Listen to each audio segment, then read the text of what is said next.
Assalamualaikum warahmatullahi wabarakatuh. Alhamdulillahirabbil alamin. Berjumpa lagi dengan saya Bu Bekti dalam video pembelajaran bimbingan dan konseling.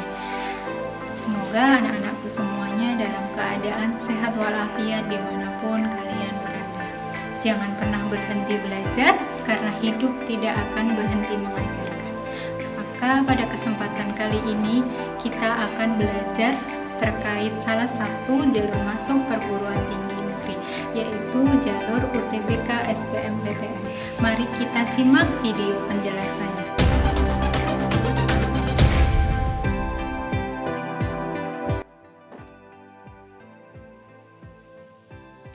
Bismillahirrahmanirrahim. Pada video kali ini kita akan membahas lanjutan dari video sebelumnya yang membahas terkait jalur masuk perguruan tinggi negeri. Jika di video sebelumnya kita telah membahas jalur masuk pertama menuju perguruan tinggi negeri, yaitu ada SNMPTN.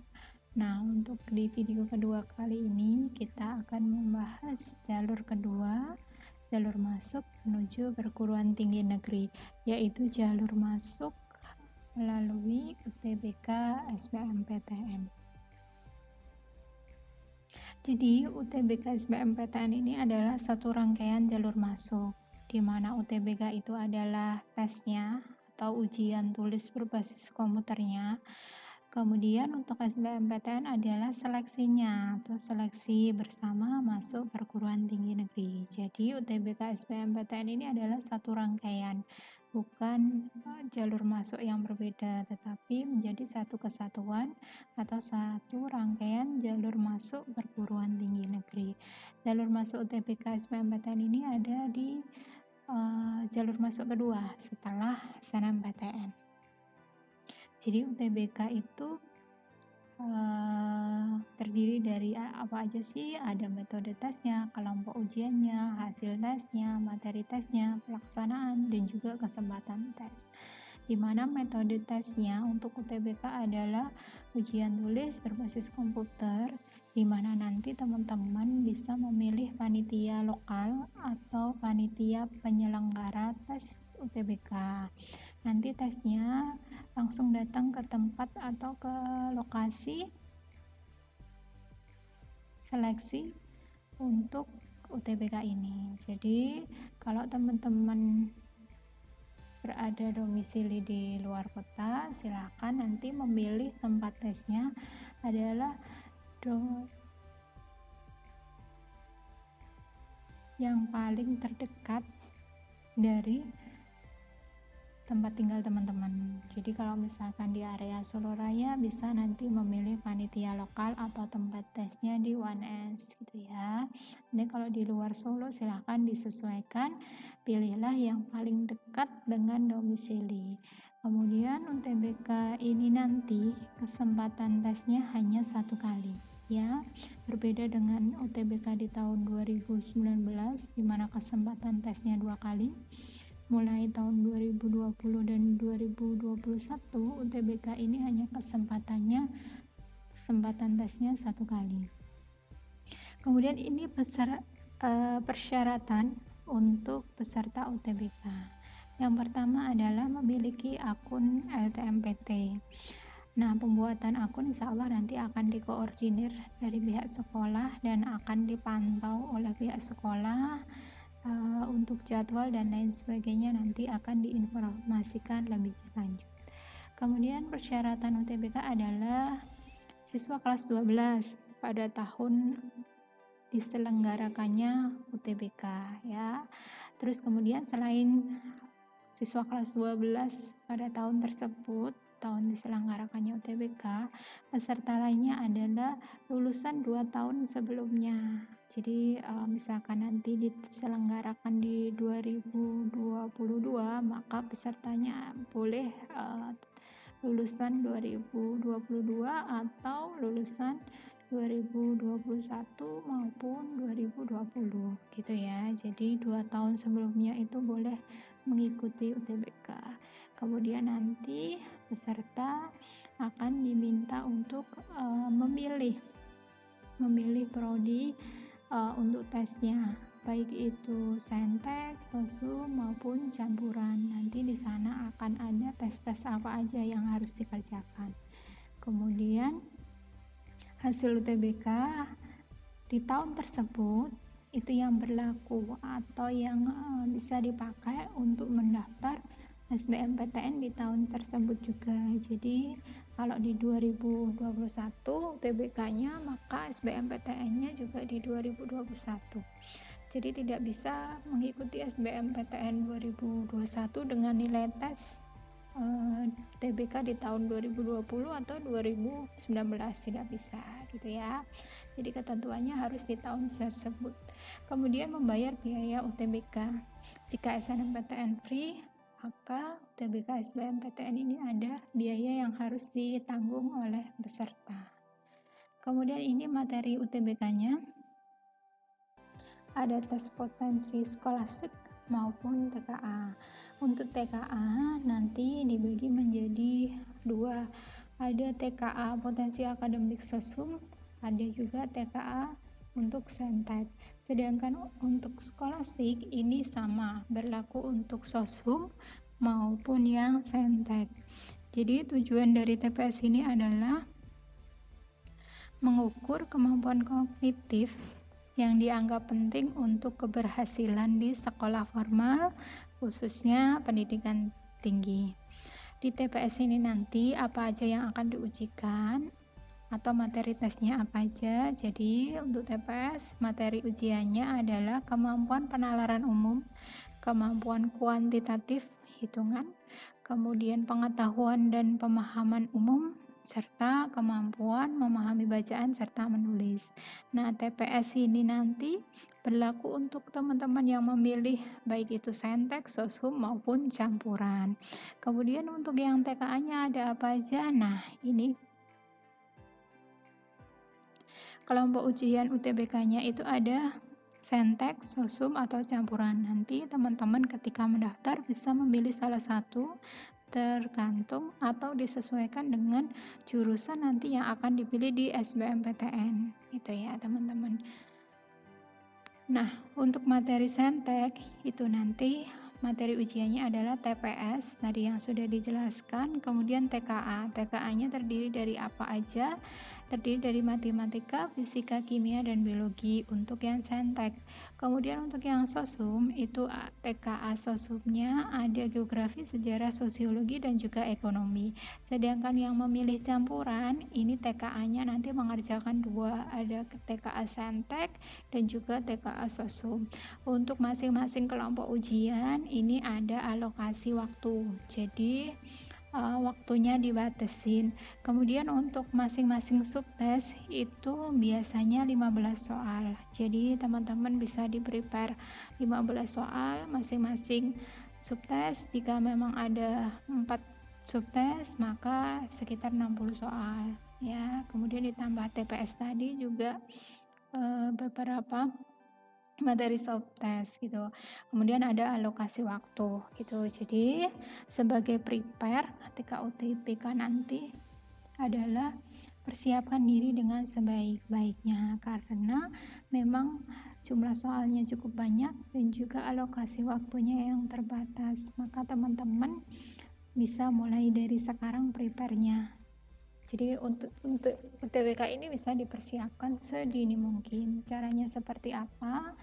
Caranya yang pertama adalah banyak-banyak latihan soal ya. Latihan soal mau itu online, mau itu dari buku, maupun ikut bimbel ataupun yang lainnya. Kemudian rajin-rajin mengikuti tryout ya. Tujuannya jika tadi latihan soal itu supaya apa? Supaya bank soal kita terkait materi tes UTBK maupun SBMPTN ini banyak. Jadi kalau kita semakin banyak bank soalnya, insya Allah kita akan semakin mudah nanti ketika mengerjakan soal UTBK. Karena soal UTBK itu biasanya polanya berulang. Jadi teman-teman ketika punya bank soal yang banyak, teman-teman insya Allah akan mudah memahami soal, oh ini sudah pernah, oh ini polanya sama seperti soal kemarin, soal yang pernah teman-teman kerjakan. Tujuannya seperti itu. Nah, yang kedua adalah sering-sering latihan atau tryout.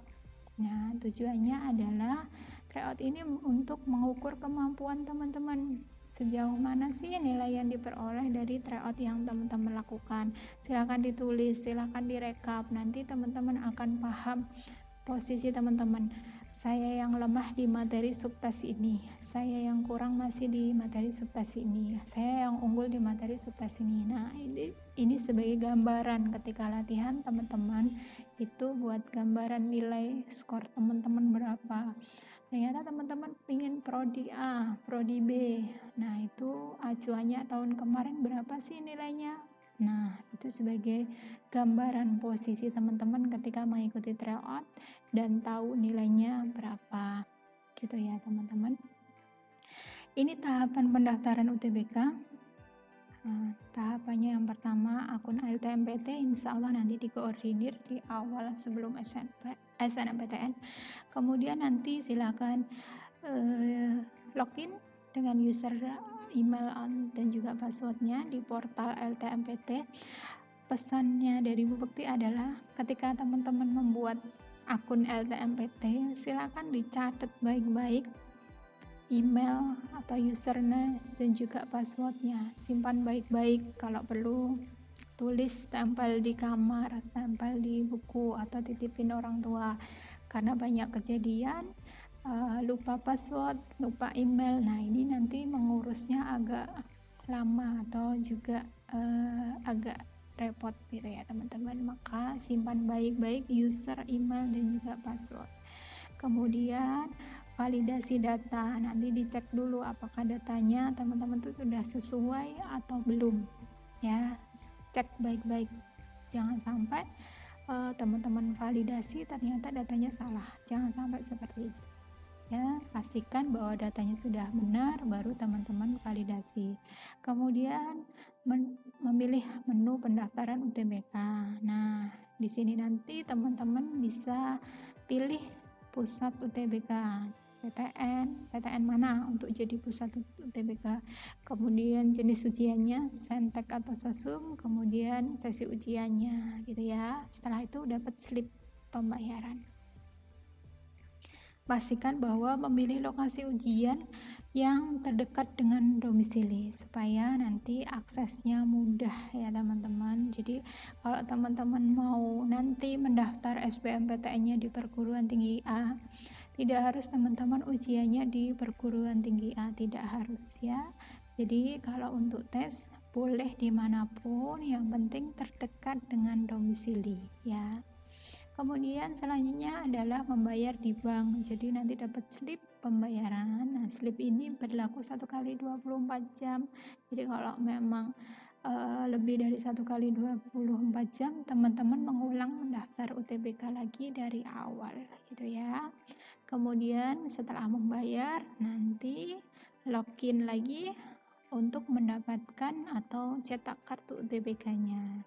Nah, kartu ini nanti silakan di print F4 atau A4. Nah, ini gunanya nanti ketika teman-teman datang ke lokasi tes ujian ya. Silahkan nanti dibawa, disertakan ketika mengikuti tes UTBK. Jadi mohon nanti ketika mendapatkan jadwalnya hari apa, tanggal berapa, nah ini dipastikan, dicatat supaya tidak lupa, karena memang biasanya tesnya harinya beda ya, tidak semuanya serentak di hari yang sama. Untuk biaya UTBK-nya di kelompok Saintek atau Sosum sebesar 200.000, sedangkan untuk kelompok campuran mengambil Saintek dan juga Sosum itu 300.000. Kalau SNMPTN free ya, teman-teman. Kemudian setelah selesai UTBK kan ada proses untuk SBMPTN ya. SBMPTN ini seleksinya. Nah, seleksinya ini boleh diikuti teman-teman yang kelas 12 maupun lulusan 2 tahun sebelumnya. Kemudian mengikuti dan memiliki nilai UTBK di tahun tersebut, jadi bukan di tahun sebelum-sebelumnya. Kemudian memiliki kesehatan yang memadai sehingga nanti lancar di proses studi, dan juga bagi yang memilih program studi seni dan olahraga wajib mengunggah portofolio ya, sama seperti di SNMPTN kemarin. Kemudian untuk pemilihan program studi, setiap siswa boleh memilih maksimal 2 program studi. Boleh itu di 1 PTN ataupun di 2 PTN masing-masing 1 jurusan. Nah, ini tahap pendaftarannya. Semuanya terpusat di portal LTMPT, baik itu SNMPTN maupun SBMPTN ya. UTBK SBMPTN semuanya terpusat di portal LTMPT. Pendaftaran, kemudian mengisi biodata. Kalau teman-teman tadi sudah mengikuti proses seleksi SNMPTN kemudian belum lolos, nah itu kan datanya sudah masuk di portal LTMPT, itu tidak perlu lagi mengisi biodata. Tapi kalau bagi yang belum, maka mengisi data di portal LTMPT. Kemudian memilih PTN dan juga program studi ya, maksimal 2 program studi, mau itu di 1 PTN ataupun di 2 PTN dengan masing-masing 1 program studi. Kemudian mengunggah dokumen. Nah, di sini khusus bagi yang memilih prodi-prodi olahraga maupun seni ya. Terus kemudian untuk desain juga mengunggah portofolio. Nah, setelah itu tinggal menunggu untuk kelulusan SBMPTN ya. Bahwa mereka yang mendaftar UTBK SBMPTN ini adalah yang tidak lolos SNMPTN. Tetapi kalau yang diterima lolos SNMPTN tidak bisa mengikuti UTBK SBMPTN karena namanya sudah di-lock atau tidak bisa, sudah tertolak ketika nanti masuk akun portal LTMPT untuk memilih UTBK SBMPTN itu sudah tertolak karena namanya sudah diterima di SNMPTN. Begitu ya teman-teman, kurang lebih untuk video kali ini. Semoga semuanya nanti dimudahkan, dilancarkan, dan sukses selalu.